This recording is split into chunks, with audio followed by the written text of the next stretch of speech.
ముందుగా మీ అందరికీ ధన్యవాదాలు. అయితే ఈరోజు మన కిచెన్లో సండే స్పెషల్ ఏంటో తెలుసా? చింత చిగురు చికెన్ అండి. టేస్ట్ చాలా బాగుంటుంది. చింత చిగురు చాలా ఆరోగ్యాలకు కూడా చాలా చాలా మంచిది. అయితే ఈరోజు చింత చిగురు చికెన్ కర్రీ ఎలా ప్రిపేర్ చేయాలంటే ఈరోజు మన కిచెన్లో వీడియో. అయితే ఇక్కడ నేను ఫస్ట్ ఇంత చింత చిగురు అయితే తీసుకున్నాను.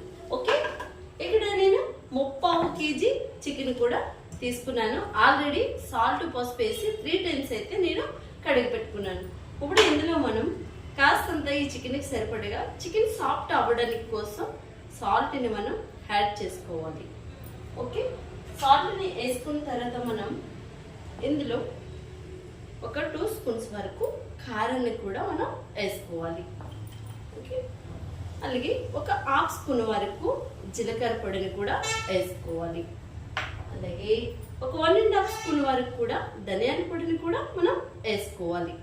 ధనియాల పొడి జీలకర్ర పొడి అనేది ఆరోగ్యానికి చాలా చాలా మంచిది. నో మసాలాలు వాడుకున్నా ఇలా మనం ఇంట్లో ప్రిపేర్ చేసుకునే మసాలాలు మాత్రమే వాడుకోవాలి. దీన్ని ఒకసారి ఇదంతా కలిసేలాగా మనం ఒకసారి కలుపుకోవాలి. అలాగే ఇందులో మనం కాస్తంత పసుపును కూడా మనం వేసుకోవాలి. పసుపు మెయిన్ ఇంపార్టెంట్, చాలా చాలా పసుపుని కూడా వేసేసుకున్నాము. ఓకే, ఒకసారి మళ్ళీ చికెన్ అంతటిని కలుపుకుందాము. సో ఇలా అయితే చికెన్కి ఈ మసాలా పట్టేలాగా మనం కలుపుకోవాలి. కలుపుకొని దీని ఒక పక్కన మనం పెట్టేసుకున్నాము. అది పెట్టుకున్న తర్వాత ఏం చేయాలి అంటే మనం అల్లం వెల్లుల్లి పేస్ట్ రెడీ చేయకుండా అప్పటికప్పుడు రోట్లో వేసి దంచుకునేది మంచి టేస్ట్ని రుచికరాన్ని ఇస్తుందన్నమాట. ఒక ఎల్లుల్లిపాయ బుద్ద తీసుకున్నాను. ఇంత అల్లం ముక్క కూడా తీసుకోవాలి. ఇవి మనం రోట్లో వేసి మెత్తగా దంచుకోవాలి. ఇలా రోట్లో అయితే వేసేసుకున్నాము కదా, దీన్ని మరీ మెత్తగా కాకుండా చిన్నది కచ్చపిచ్చుగా ఉన్నా కానీ పర్లేదు, టేస్ట్ చాలా చాలా బాగుంటుంది. మొత్తంగా దంచేసాక ఇక్కడ నేను అదే చింత చిగురు చికెన్ కోసం 1/2 kg ఉల్లిపాయలు తీసుకుని 1 సిమ్లా మిర్చి కూడా తీసుకున్నాను. ఈ ఉల్లిపాయలు మనం తొక్క తీసి నీట్గా కడిగి పెట్టుకున్నాం. ఇట్లా మనం చిన్న ముక్కలుగా మనం కట్ చేసుకోవాలి. ఓకే, ఇలా మనం ఉల్లిపాయలన్నీ చిన్న ముక్కలు కట్ చేసుకోవాలి.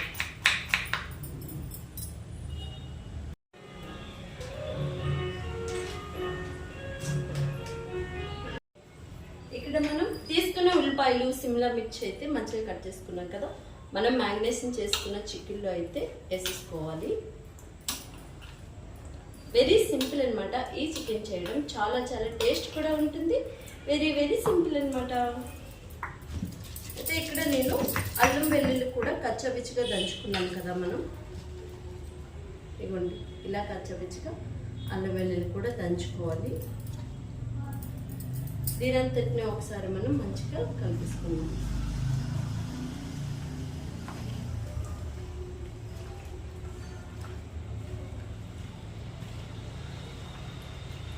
ఓకే,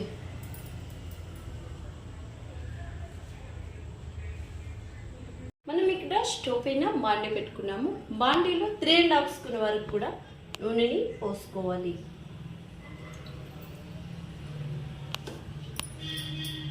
పెట్టుకున్న చికెన్ మనం ఇందులో వేసేసుకోవాలి.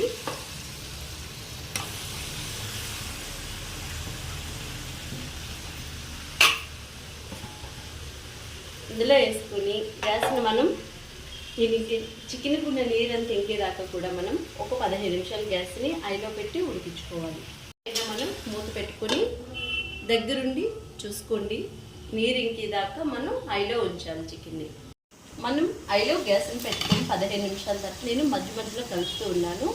నీరంతా అయితే మంచిగా ఇంకిపోయి చికెన్ అయితే మంచిగా ఉడికిపోయి వచ్చిందనమాట. మనం నీరంతా ఇంకిపోయింది కాబట్టి గ్యాస్ని సిమ్లోకి తెచ్చుకోవాలి. సిమ్లో మనం ఈ చికెన్ని 20 minutes అనేది మనం ఎగించుకుంటూ ఉండాలి. 10 నిమిషాలకు ఒకసారి మనం మూత తీసుకొని కలుపుకుంటూ ఉండాలన్నమాట. లేదంటే చికెన్ అడుగు పట్టేస్తుంది. ఓకే, ఇప్పుడు చికెన్ బాయిల్ అయిపోయి వచ్చింది.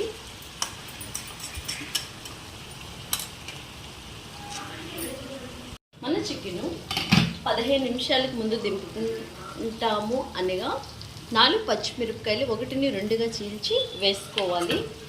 ఇవి పండిపోయాయండి పచ్చిమిరపకాయలు. అలాగే మనం తీసుకున్న చింతకూరను కూడా వేసేయాలి. చింతకూర వేసాక ఎక్కువ వేగించకూడదు, జస్ట్ సిమ్లో ఒక 15 నిమిషాలు అలా వేగిస్తే చికెన్కి బాగా పులుపంతా మంచిగా పడుతుంది. చాలా చాలా బాగుంటుంది. ఈ చింతకూర అంతా చికెన్లో కలిసేలా మనం ఒకసారి కలుపుకోవాలన్నమాట. మనం చింత చిగురు వేసాక 15 నిమిషాలు కూడా అయిపోయింది. టేస్ట్ గుమగుమ. ఆ చింత చిగురు ఉడికైతే స్మెల్ చాలా చాలా కమ్మగా వస్తుంది. నిజంగా నా మాటల్లో చెప్పడం కాదు, మీరు కూడా ఒకసారి ఇలా ట్రై చేయండి. అయితే లాస్ట్ ఫైనల్గా మనం కాస్తంత మిరియాల పొడిని అలా అలా చికెన్ పైన యాడ్ చేసుకోవాలి.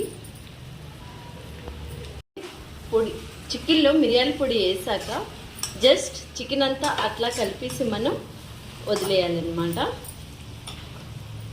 చికెన్ కర్రీ ఇలా రెడీ అయిపోయింది. మనం దీన్ని హాట్ ప్యాక్లోకి తీసేసుకుందాము. అయితే ఇక్కడ చికెన్ చింతకూర టేస్ట్ చాలా చాలా బాగుంటుంది. ఆ విధంగా ఇక్కడ సిమ్లా మిర్చి కూడా ఆరోగ్యానికి చాలా చాలా మంచిది. చింతకూరలో కూడా చాలా ఆరోగ్యాలు ఉన్నాయండి. ఇవి 3 కూడా టేస్ట్ చాలా చాలా బాగుంటుంది. అయితే ఇలా ఒకసారి ఈ డిషెస్ని తయారు చేయండి. నా మాటలో నేను చెప్పడం కాదు, ఒక్కసారి ఈ డిష్ని మీరు కూడా మీ కిచెన్లో తయారు చేసండి. మంచిగా ఆరోగ్యంగా మనం ఉండాలంటే మంచి ఆహారం అలవాటు చేసుకోవడం ఈ రోజుల్లో చాలా చాలా మంచిది. ఓకే, మా వీడియో మీకు కూడా నచ్చిందా? అయితే ఒక్క లైక్ ఇవ్వండి. ఈ లైక్ మాకెంతో ఇంపార్టెంట్. నెక్స్ట్ మంచి డిఫరెన్స్ వీడియోతో మళ్ళీ కలుసుకుందాం. అంతవరకు మీ అందరికీ బాయ్ బాయ్.